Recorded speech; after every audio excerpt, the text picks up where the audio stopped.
Hey guys, Hey, I'm Joel, I'm Alex. and we just saw Prometheus the other day. Indeed, we did. Yes, we both went to midnight screenings. Two different theaters, two though. different midnight screenings. Yes, that was a lot of fun. Yes, it was definitely Getting there was fun. An It had its own experience. share of trials and interesting. Wait, so what happened with you? Well, I'm gonna like this as I'm in the cockpit. This better be good. You get it.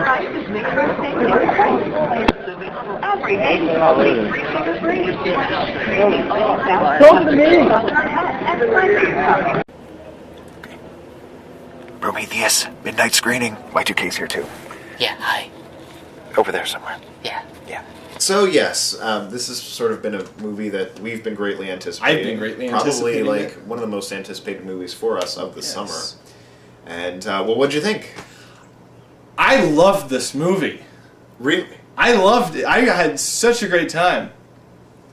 It was everything. I was satisfied, you know? I was satisfied with this movie. You know, it was mostly everything I wanted from it. Okay. Yeah. I was really, happy with it. Okay. I really liked Prometheus. I had a really good time watching it. I wouldn't go quite as far as you. I mean, there were some hang-ups that I had with it, but again, a lot of it was sort of nitpicky stuff, which we'll get into. I bet they were. Which we'll get into. But yes, I did enjoy the movie quite a bit. Yeah. I mean, it's not perfect, but... Oh, you know. no. I saw, because the thing is, everyone's building up the movie so much that I was like, what are you expecting, a perfect movie? Yeah, it's like a lot of people out there who are really disappointed. I was like, well, where were your expectations, on the moon or something? Well, apparently they were expecting 2001: A Space Odyssey, because every other review that I've seen says, well, this wasn't 2001: A Space Odyssey. Yeah, well, it wasn't Laser Blast. It wasn't Alien either, but you know, it was Prometheus, and it was a movie. It was though. a good movie. It was a movie. It was a Yes. good movie. Because I actually, like we were saying, we actually felt like we were watching a live-action movie this time. Yeah, that is so completely different. Like, I don't think I've seen like a science fiction or a fantasy movie in the theaters in the past few years where I actually felt like I was in a theater watching a live-action movie. Like I wasn't watching some CG cartoon. Yeah, I mean, that's the thing. It's like you're watching part of a cartoon or part of a live-action movie. No, this was real sets, a lot of real locations, you know, mixed in with CG and stuff. Yeah. And there was like some CG animation for the creatures too, but even with that, I felt like That I was watching... done well. Yeah, I felt like I was watching a live-action movie, and that They is... did as much as I think they could for that scale, at least. Yeah, I mean, I think they could have done a lot of the creatures. There was, I mean, practically. that's the thing. I really want to see it again, just because I want to see it again a lot. But I also want to see like what, you know, with the creatures, what they did for real, what they did CG. Yeah. So, what did you like about this movie? It was the kind of science fiction film that you don't get anymore, where they're exploring the unknown, you find mysteries, and you don't get a lot of answers, but you uncover stuff, and there's just, you know, it's a really good atmosphere of that sort of unknown, mysterious beyond. Mm-hmm. And it was just, you know, thought-provoking and whatnot, and just the kind of science fiction I really like. Mm-hmm. And I loved the atmosphere to this movie because, you know, again, real locations. The alien planet, a lot of it I think was shot in Iceland or somewhere like that. Yeah. And it's just filmed beautifully, and it's just such a well done film. You know, the sets for the spacecraft look great, and you know, it's just a lot of really, really great atmosphere and visuals that felt like bleak and stark, but didn't feel like a Tim Burton movie. No. And it didn't feel like the Bourne Ultimatum either. There was some good color in there. No, yeah. It felt like stark in a natural way, not, you know, Yeah. again, not in a Tim It was Burton way. well done. I mean, as a science fiction film, too, this is an actual science fiction movie. It's not like, you know, we saw John Carter earlier, that was like more of an action adventure movie in space. And, you know, I mean, something like The Hunger Games, which kind of had a sci-fi premise, but I don't know. It felt kind of like it was, again, catering sort of the teenage crowd. This felt more like a solid adult science fiction film. Yes, it did. And, Yeah. I mean, I think, again, one of my hang-ups with the movie probably was the theme of the film. Sort of, it was like about meeting your maker and searching for your creator, in which the theme was okay, but I don't think it went too far beyond, so, you want to meet your maker? Because I want to meet my maker. All right, let's go. Yeah, let's meet our maker. Yeah.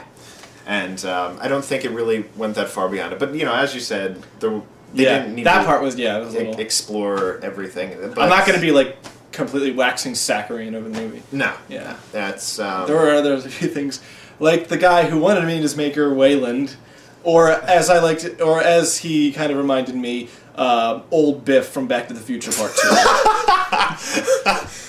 2. Like... was it just me? Maybe it was. I thought the makeup job was like it was better okay. than most old men. It was okay, makeup. but it was kind of like I did realize I was like, wow, like he does kind of look really made up though. Yeah. It was like it just reminded me of old Biff. But oh goodness. And I think another thing about this movie, which I don't think this you could classify this as a complaint if this is what you were expecting. But unlike Alien, which all the dialogue felt very natural, felt very improvised, this movie did feel very scripted.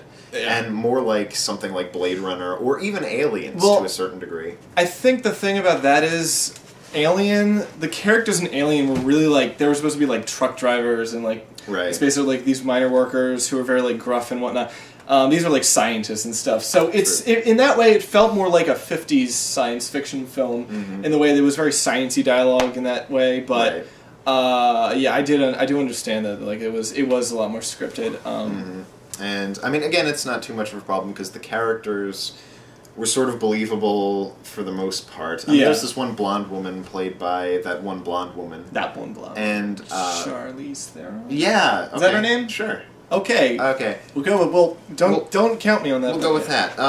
Anyway, she felt kind of cartoonish. She's like this cartoonishly icy blonde who's very strict and short-tempered and like that kind of character. Although there were some moments when like she sort of like shows some cracks in her armor. That's true, but I mean for the most part she did feel kind of cartoony. And there were some fun... especially the scene. Well, I don't know, it was kind of cool when she came up with the flamethrower and just, like, completely doused the guy, but other times, it was just kind of like, I was, like, and the best thing was, everybody in the theater was laughing, because there's a line when the captain of the ship goes, "Are you a robot?" Yeah. And I was just like, yeah, well, at least they know. It's kind of, again, there were some fun characters, too, like, I really liked the captain.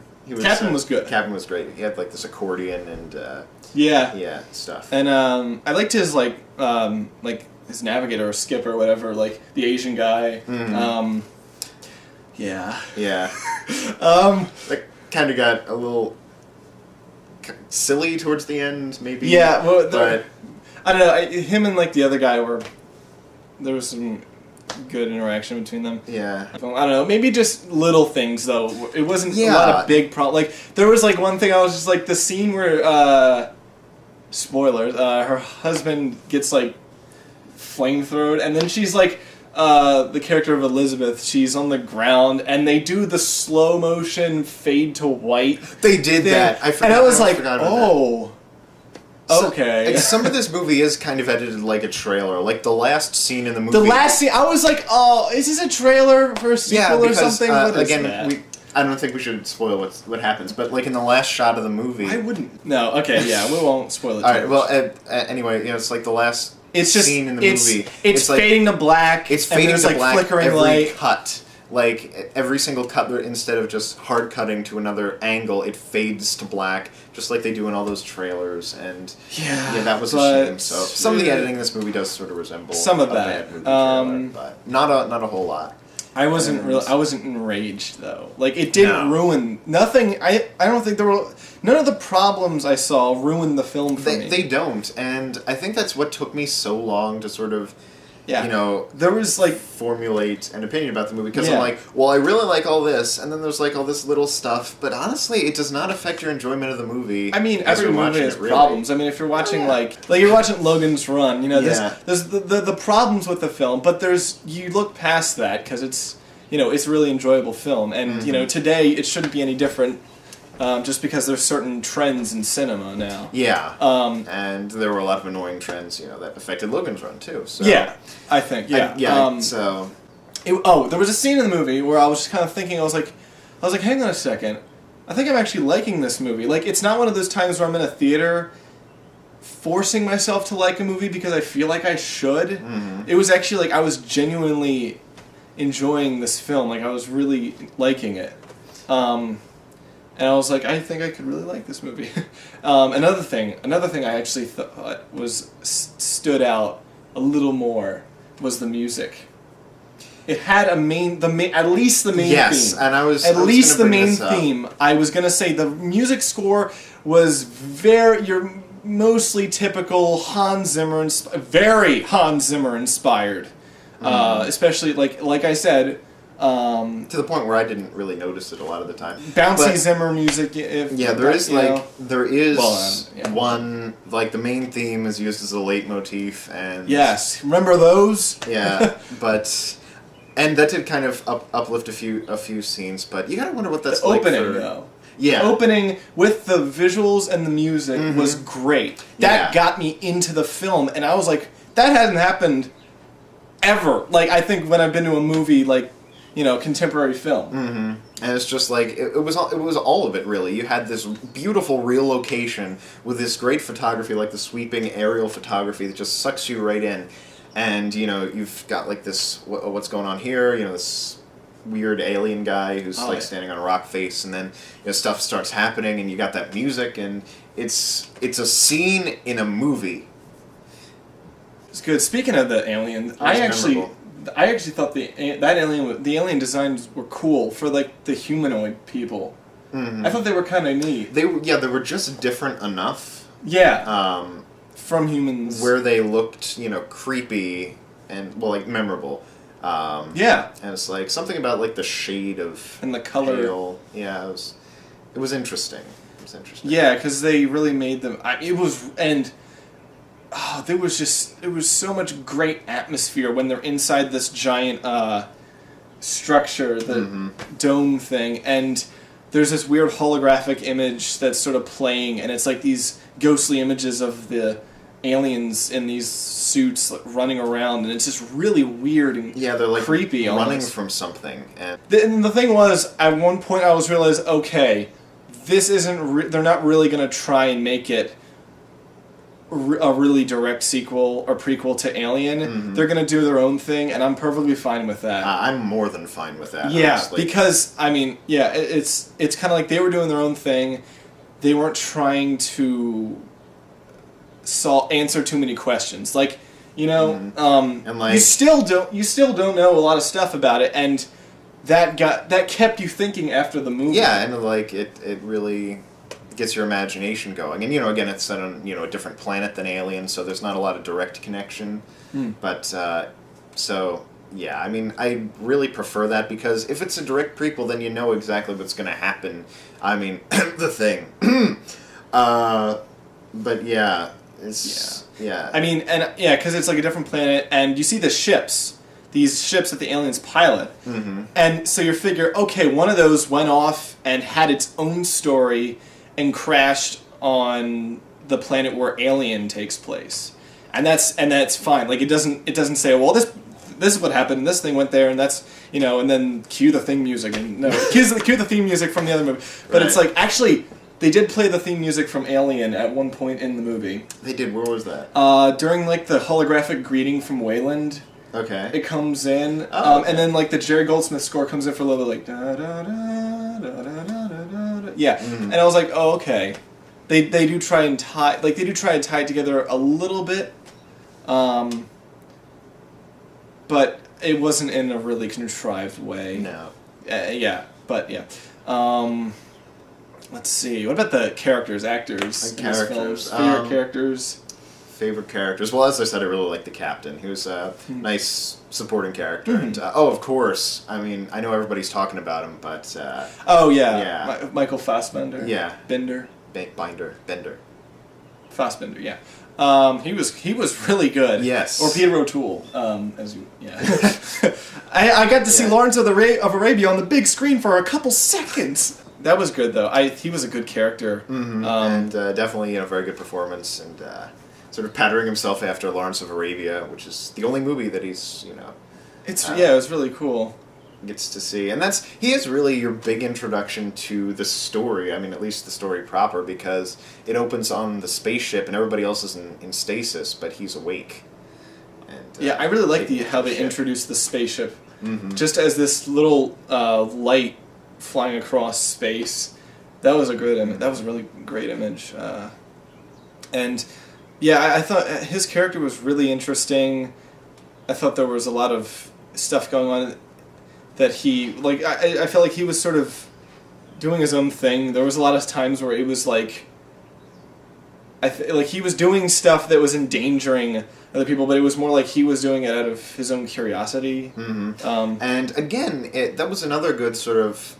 I'd have to say I actually preferred the way they handled that aspect of the sort of science fiction premise, because they talk about, his, the fact that he's an android and he doesn't experience certain emotions, and it's like his relationship with other humans and the person who programmed him, and I don't know, I felt like that was kind of thought-provoking in a way, too. Indeed. Yeah. Yeah, back to some Blade Runner stuff. Mm-hmm. And again, it also tied into sort of the main theme, which, of, hey, you want to meet your maker? Yeah, but my favorite character in the movie was the character of Elizabeth, played by Noomi Rapace. She was awesome. She started out as kind of like this feeble, weak scientist character who was actually believable as a scientist, by the way. Honestly, she was very attractive and everything, but it wasn't like Princess of Mars from John Carter. I don't think she had that poorly written, strong female character syndrome. Mm-hmm. There's a scene, my favorite scene, one of my favorite scenes in the movie. The craziest scene in the movie is where she has to deal with an unwanted intruder, let's say, and she has to perform an operation on herself. But it's that scene. I didn't think that was I think it worked. Mm-hmm. It wasn't it wasn't like that scene in John Carter where it was just like, oh, all of a sudden she's really good at swordplay and all this stuff. No, I actually believe that she did this. It was very believable, and you know what? That was an incredibly effective horror scene too. Everybody in my theater was, go, oh. And especially when she, and that was great though. It was just she was really cool. Yeah, she was a really cool character, and she was a redhead, but that was pretty cool. And she lived. She did. She did. But and again, she does kind of remind you of Sigourney Weaver a little bit, with the hair. A little bit, yeah. Yeah, it was. I mean, there were little nods here and there, that sort of thing, but it wasn't like they were dropping lines from Alien or something. No. I mean, there was one scene where I think they were just something, guys, we're leaving! Which is kind of like the line from Aliens, where Marines, we're leaving. But it wasn't like they were okay, they'll enjoy this because it's just like that line from the other movie. No. Yeah. We didn't have that problem. And again, the actual horror scenes were not borrowed from any of the other Alien movies, really. Yeah. They were, again, because they're different creatures, they had their own thing, and it was the really effective scene where the two guys are sort of still trapped in the dome overnight because there's a storm, Again, a very sci-fi horror scene, which I liked. And they discover this sort of snake-like creature. I think it's called the Hammerpede. Okay. I think it's actually called the Hammerpede. It's really cool. It's just it's very simple but really, really effective, and it's it breaks this guy's arm. It's trying to get inside the suit, so it breaks his arm, and the bone comes out through the suit, and then it goes in through the hole.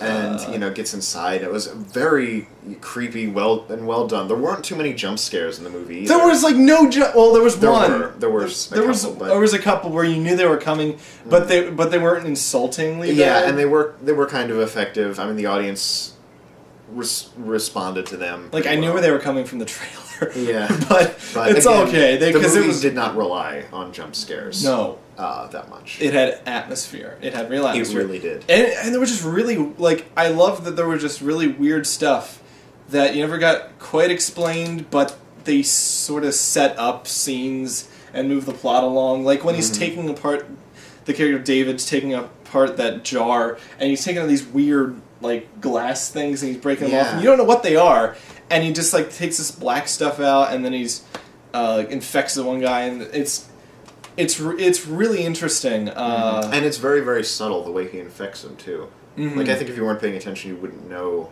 why the character got infected. But no, I mean, yeah, but they made it just subtle enough, but not, too subtle. Yeah. There's no close-up of his shifting eyes, and then, like, goes down to the glass, and he's, like, putting it in. Like, looks straight at the camera. Yeah, it was like, okay, he's the bad guy. No, I mean, there wasn't really a definite bad guy in here. Waylon and, like, Waylon was them, bad. Yeah, he had a good motive, but again, The aliens were kind of more...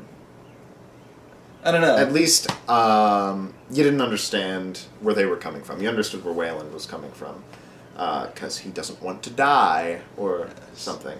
Yeah, he needs a DeLorean. Just, no, that was bad. No, but the, I really liked how they incorporated H.R. Giger's designs. Mm-hmm. Like, they actually made, like, the space jockey thing, like, a suit. Yeah. And then, I really like I like to call it the Jello console. Where the buttons were squishy. People were laughing at that. And I was like, that is so cool, though. Yeah. It's like, there's like this alien console where there's like these buttons that look kind of like gnocchi or tapioca or something. Yeah. It was really, I liked that. It was interesting, definitely. It reminded me of some of the other, there was an episode of Lost in Space called The Derelict. And there's a scene in there where there's this console and like they put their hands over these things that look like soap bubbles or something, like, and it's like activating a map or something. It was really cool, but yeah, and that was, I really enjoyed that. There was one scene though which, like, there's a story I've been working on for years now, and I want to make it into a movie someday and stuff. Mm-hmm. And there's a scene in Prometheus which starts out almost exactly like it, and I couldn't. It was like being like, your mind is just being like violated in public, and something you share so much is an idea is being killed right in front of you almost. Well, okay, not that, but this idea in it, and so I was sitting there, and I can't freak out because that's weird. And so I'm just sitting there just like... And you'll never be able to explain to, like, the people sitting on either side of you what's going on. No, because they can't understand. Yeah. They won't. I mean, that was the one thing. Like, I loved the movie, but I was kind of thrown into oblivion during that. I enjoyed the scene, though. Oh, yes. It's... I enjoyed the scene. Probably one of the most effective scenes in the movie. And it definitely got the biggest response in the theater. I enjoyed the scene, sure. But... Yeah. I mean, yeah, all in all, this was a satisfying science fiction movie. I was really satisfied. Yeah. I mean, it's hard. It feels kind of too good to be true for me to be saying this much praise about a movie today, but it really is true. I can't wait to see this movie again. Yeah. I definitely wouldn't mind seeing it either. Oh, yeah. I recommend it strongly. I also recommend Prometheus. Go out there and see it. Do so.